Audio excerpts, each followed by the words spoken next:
एक और मरी हुई चिड़िया को अंतिम संस्कार के लिए नीमतला शमशान घाट ले जाया जा रहा था।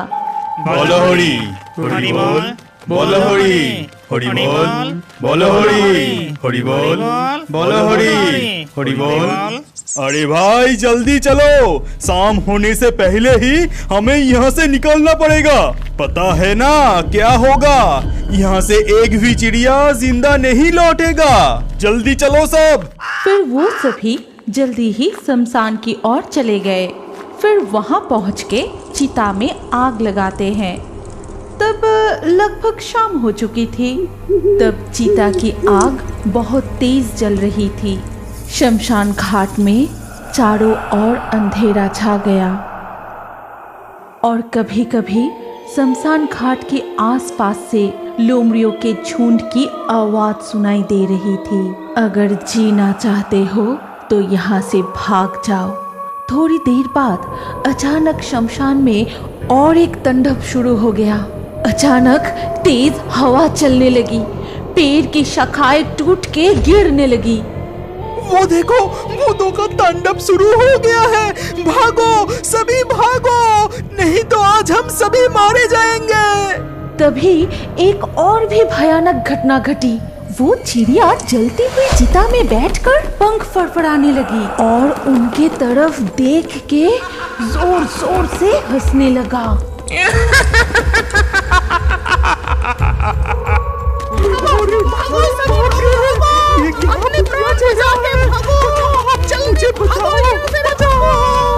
फिर वो सभी आधी जली हुई चिड़िया को छोड़कर वहाँ से भाग गई।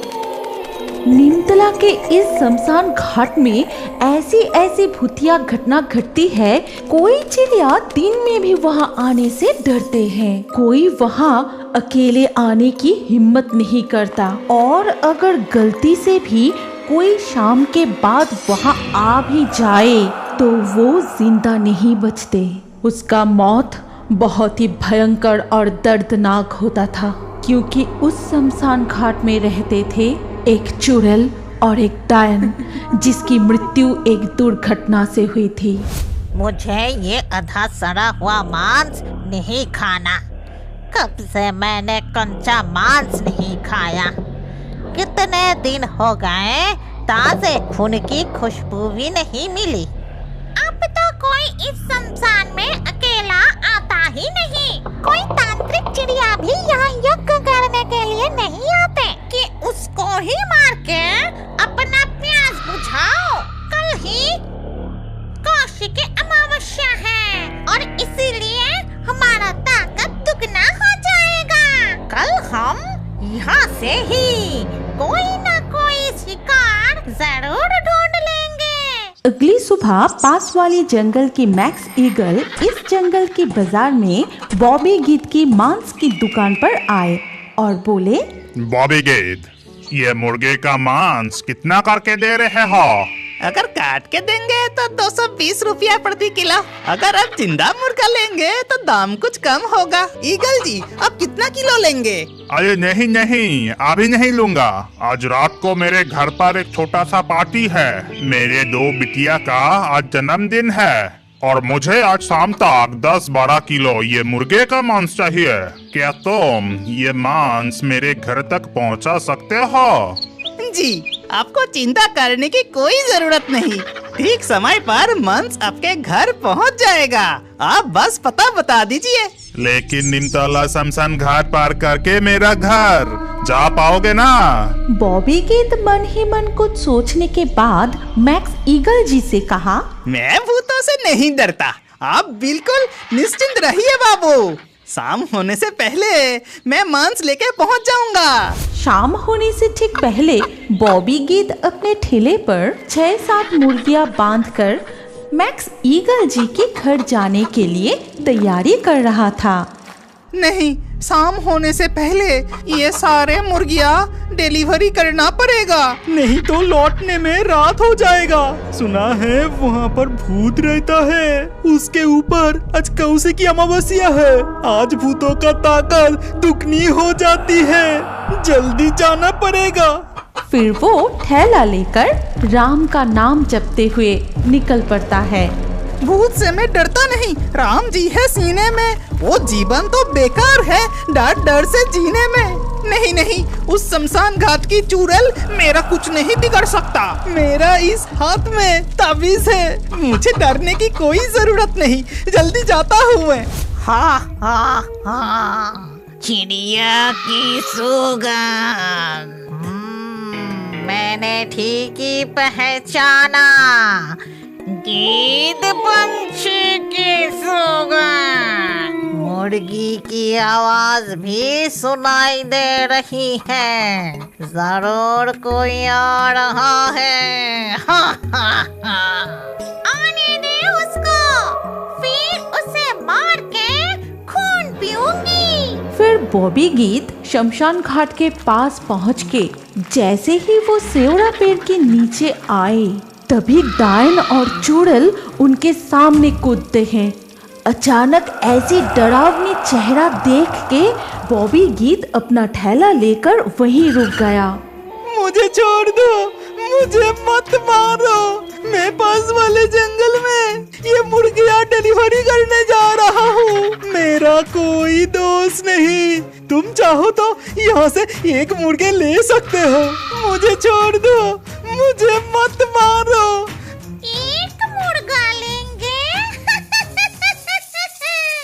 ये कहने के बाद ही चुड़ैल ने अपनी लंबी हाथ बढ़ाया और बॉबी गीत की गर्दन मरोड़ दी। बॉबी गीत वहीं मर जाता है। फिर डायन और चुड़ैल मिलके उन मुर्गियों को मार के उनके मांस कच्चा चबा चबा के खा जाते हैं। और इस तरह सारे मुर्गे खाने के बाद चुड़ैल ने बोली, इस बॉबी गीत को अभी नहीं खाएंगे।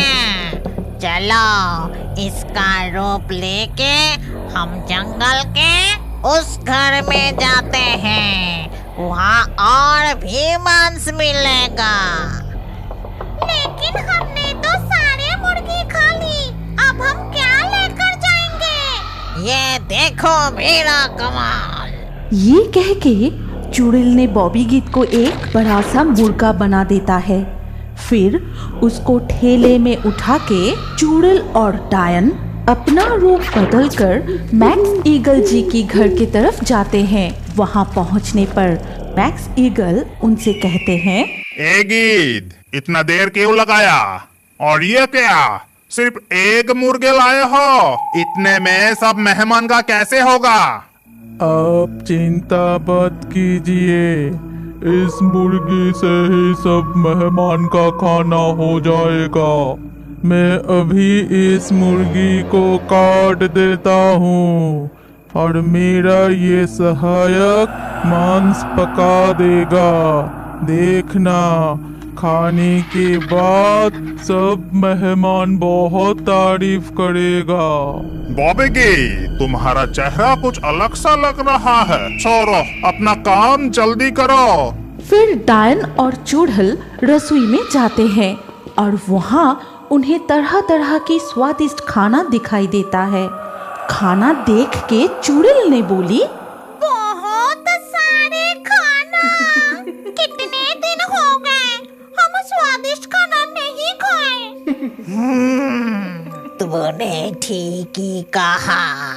पहले इस मरे हुए गीद का मांस उन सब को खिलाऊंगा, फिर उन सब का मांस हम खाएंगे। फिर उन्होंने उस मुर्गे की मांस पका के सभी पंछियों को खिलाया और उस मांस को खाने के बाद सभी बहुत बीमार पड़ गए। कोई उल्टियाँ करने लगे तो कोई बेहोश हो जाता है, तो किसी के पेट में बहुत दर्द होने लगा। दरअसल उन्होंने मुर्गे का मांस समझकर मरे हुए गीद का मांस खा लिया था। ये देखकर मैक्स ईगल जी गुस्से से रसोई की तरफ जाते हैं और वहां पहुंच के उन्होंने जो देखा उससे उसकी पूरा शरीर ठंड पड़ गई। ये क्या, रसोई में बॉबी गीत और उसका सहायक नहीं है एक चुड़ैल और एक डायन जो गरम कढ़ाई से मांस उठा के खा रहा है। और एक तो कच्चा मांस ही खा रहा था। ये देख मैक्स ईगल जी डर के मारे वहाँ से भाग जाते हैं और बाहर आके सभी को पूरी घटना बताई। और ये सब सुनने के बाद जंगल के एक पंछी ने बोला, अब इस डायन और चुड़ैल को भगाने की एक ही उपाय है। उस बरगद की पेड़ के नीचे जो योगिनी पंछी रहती है उनको बुलाना चाहिए। वही है जो हमें इस चुड़ैलों से बचा सकती है। इसके बाद सब मिलके योगिनी पंछी के पास गए और वहाँ जाके सारी बात बताए। फिर सब कुछ सुनने के बाद योगिनी पंछी ने मन ही मन सोचा, इस प्रकार आज मेरी साधना पूर्ण होगी। यदि मैं इस कौशिकी अमावस्या की रात्रि में उन दोनों आत्माओं को पकड़ सका तो मुझसे अधिक बलवान कोई नहीं होगा और मैं जो चाहूँ कर सकता हूँ। चलो मुझे वहाँ ले चलो। तब जंगल के सारे पंछी योगिनी पंछी को वहाँ ले गए और वहाँ जाकर योगिनी पंछी यज्ञ करने लगी। ओम ह्रीं क्रीं चामुंडाय नमः। ओम ह्रीं क्रीं चामुंडाय नमः। बाहर आओ, बाहर आओ। आज तुम दोनों मेरे हाथ से नहीं बचोगे। मैं बहुत दिनों से तुम जैसे अतृप्त आत्मा की तलाश कर रही थी। ये कहते हुए जब योगिनी पंछी अपने यज्ञ अग्नि में आहुति दे रही थी तब डायन और चुड़ैल छटपटाते हुए वहाँ प्रकट हुई। छोड़ दे हमें दुष्ट योगिनी। तूने क्या सोचा? हमें बंदी बना के तू तेरा काम करवाएगी? कभी नहीं। तू हमें कभी भी कैद नहीं कर पाएगी।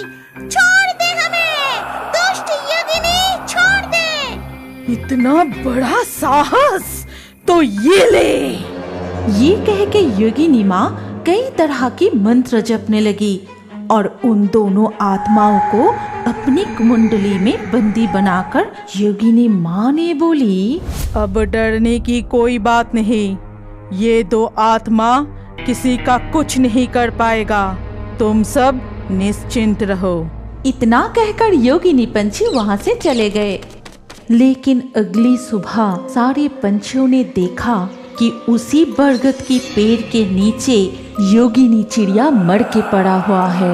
ऐसा लग रहा था कि किसी ने उसकी गर्दन काटकर और पूरी शरीर को पंजों से चीरकर बुरी तरह से मार डाला है। आज भी कोई उस निमतला शमशान घाट अकेला जाने से डरता है और अगर कोई रात को गलती से भी वहाँ चले गए तो वो जिंदा नहीं लौटते। सोनाझुरी जंगल में टूनिम रहता था। वो बहुत ही गरीब था। रोज रात को जब जंगल में सब सो जाते थे तब उस जंगल में पास वाली जंगल से चोइताली नाम के एक पंछी डायन निकल आता था। उस पंछी डायन ने रोज एक एक करके बकरी चोरी करती थी और जंगल में जाके बकरी को मार कर खाती थी। ऐसे ही हर रोज एक एक करके बकरी चोरी होती गई। एक दिन टूनिम अपने घर के आंगन में आके देखा कि फिर एक बकरी कम है। तब टूनिम अपने पत्नी को बुलाया और कहा, देखा टूनी, आज एक बकरा फिर से गायब हो गया। मुझे तो कुछ समझ में नहीं आ रहा ये सब कहाँ से क्या हो रहा है। आखिर में ये सब बकरी जा कहाँ रही है। इसके जवाब में टूनी कहती है, मुझे भी कुछ समझ नहीं आ रही है। क्या जंगल में कोई अजीब पंछी आया है जो रोज बकरी चुरा के ले जा रही है? वो दोनों मन ही मन सोचता रहता है। ऐसे ही कुछ दिन बीत जाते हैं। एक दिन जंगल के बाजार में एक महिला पंछी मांस बेच रही थी। उस समय टूनिम और उसका दोस्त काकातुआ कुछ सब्जी लेने जंगल के बाजार में गए। अचानक बाजार में एक नया मांस की दुकान देख के काकातुआ टूनिम को कहता है, देख टूनिम, एक नया मांस की दुकान खुला है। पहले तो कभी नहीं दिखा। और वो औरत पंछी भी कौन है? इस पंछी को तो पहले नहीं दिखा। इस जंगल में तो एक ही मांस की दुकान है और उस दुकान की मालिक तेरे से ही बकरी खरीद के मांस बेचता है। इसके बाद काकातुआ टुनिम से पूछता है, क्या इस पंछी ने कभी तुमसे बकरी खरीदा था? अरे ना, मैं तो इस पंछी को बिल्कुल पहचान ही नहीं पा रहा हूँ। फिर इस पंछी ने कहाँ से बकरी खरीदी? टुनिम और काकातुआ इस बारे में बात कर रहे थे।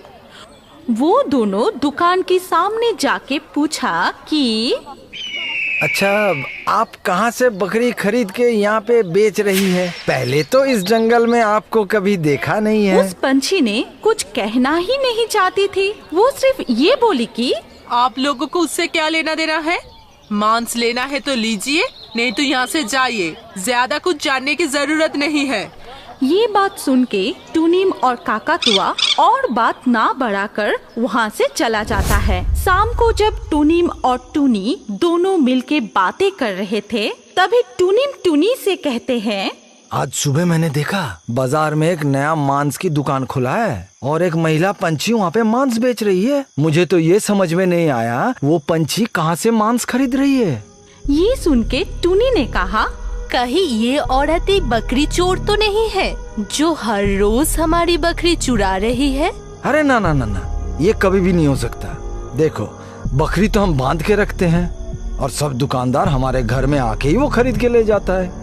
उस पंछी को ये सब कैसे पता होगा? और सबसे बड़ी बात ये है, उस पंछी को तो इस जंगल में पहली बार हमने देखा। तभी टुनिम की बेटी टुनिका वहाँ आती है और अपने माँ बाबूजी से कहती है कि मामा, बहुत दिनों से मांस नहीं खाया, आज रात आप मांस बनाएंगे? टुनी अपनी बेटी को प्यार करते हुए कहती है, ठीक है बेटी, मेरी प्यारी बेटी को आज मांस खाने की इच्छा हुई है। मम्मी उसके लिए आज बहुत ही स्वादिष्ट मांस बनाएंगे। ये कह के टुनी उसके पति से कहती है, आप जाओ बाजार से मांस ले आओ। बहुत दिनों से हमारी बेटी ने मांस नहीं खाई। इसके बाद टुनिम शाम को जंगल में जो बाजार है वहाँ पर गया और बाजार जाके टुनिम ने देखा कि चारों ओर अंधेरा ही अंधेरा है। सारी दुकान बंद हो चुके थे, कोई भी पंछी वहाँ नहीं था। फिर वो मन ही मन बोला कि एक बार उस औरत की दुकान में जाके देखते हैं, अगर खुला रहेगा तो। इसके बाद टुनिम उस दुकान की तरफ जाता है। वहाँ जाके देखा कि दुकान बंद है, लेकिन दुकान के अंदर से एक रोशनी दिखाई दे रहा है। वो देख के टुनिम ने मन ही मन सोचने लगा कि दुकान तो बंद है, लेकिन घर के अंदर थोड़ा सा भी मांस पड़ा होगा तो मेरी बेटी वो खा सकती है। कितने दिन से बेचारी मांस नहीं खाई, अब बहुत दिन के बाद वो पापा से कुछ मांगी है, आज तो उसे मांस खिलाना ही पड़ेगा। ये कह के वो दुकान की तरफ जाता है और खिड़की से झांक के देखता है कि वो पंछी अचानक से एक पंछी डायन के रूप धारण की। फिर वो बकरी को मारकर चीड़ के खाने लगी और वो खाते खाते ही कहती रही कि अरे ये बकरी तो बहुत ही स्वादिष्ट है, चलो जाके और एक बकरी चुला लाती हूँ।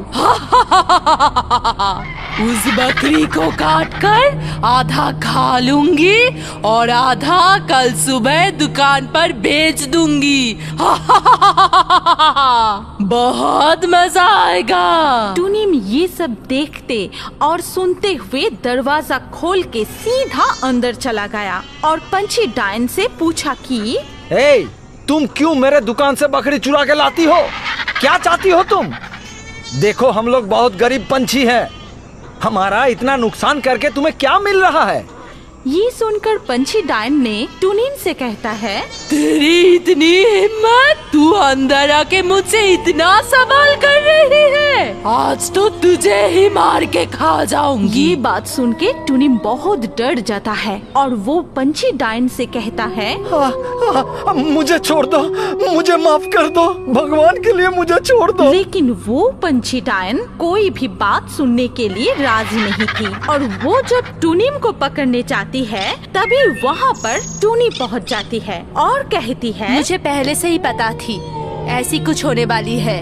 हमारे घर से बकरी चुराने के पीछे इस औरत का हाथ है। टुनिम, तुम एकदम चिंता मत करो, ये पंछी हमारी कोई नुकसान नहीं कर पाएगी। ये कह के टूनी पूजा की हुई पवित्र गंगा जल पंछी डायन की तरफ छिड़काया जो उसने अपनी साथ लाई थी। पंछी डायन के ऊपर गंगा जल पड़ते ही आग लग जाती है और वो चिल्लाने लगती है, बचाओ बचाओ, मैं जल गई, बचाओ। इसके बाद वो पंछी डायन जलकर राख हो गई और हमेशा के लिए अदृश्य हो गई। फिर कुछ दिन बाद टूनीम और टूनी एक मांस की दुकान खोलती है। जंगल के सारे पंछी वहाँ से ही मांस खरीदने लगे। मांस खा के सब बहुत खुश हुए। धीरे धीरे करके टूनीम का कमाई भी बढ़ गई। फिर वो एक सुंदर सा घर बनाया। कुछ दिन बाद वो लोग एक गाड़ी भी खरीद ली। उसके बाद सब मिलके खुशी खुशी से रहने लगे। जरा रुकिए, आपके लिए खुशखबरी है। जल्दी से आपका नाम कमेंट में लिख दीजिए। नाम लिख के ये रियो वर्ड्स चैनल जो सब्सक्राइब करेगा उसका नाम से नए कार्टून वीडियो बनाएंगे। और अभी स्क्रीन के ऊपर जो वीडियो आ रहा है इसे क्लिक करके अगले वीडियो में देख सकते हैं लकी ड्रॉ से किस किस का नाम चुना गया है। जल्दी ही क्लिक कीजिए, अगले वीडियो में आपका भी नाम हो सकता है।